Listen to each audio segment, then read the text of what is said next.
Бүгін ағылшын тілінде оқуды үйрену. Екі әріптердің бірігуі қалай оқылатынымен танысамыз. Видеоны соңына дейін көріңіздер. NH бірге тұрса, ың болып оқылады. Мысалы, соң. Соң сөзінің қазақшасы N.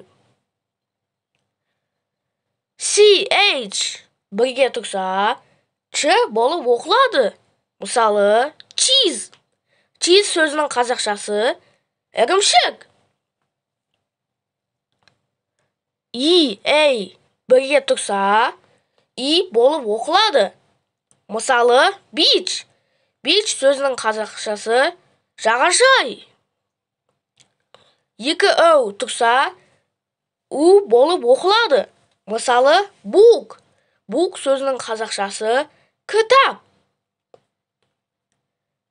TH тұрса, З болып оқылады. Мысалы, this is. This is сөзінің қазақшасы бұл. CH бірге тұрса, Ч болып оқылады. Мысалы, cheese.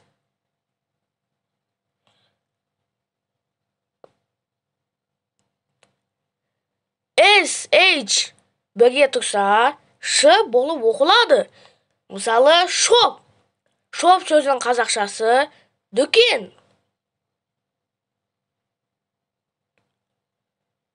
ZH бірге тұрса, Ж болып оқылады. Мысалы, жұлдыз. CK бірге тұрса, К болып оқылады. Мысалы, stick. Stick сөзінің қазақшасы таяқ.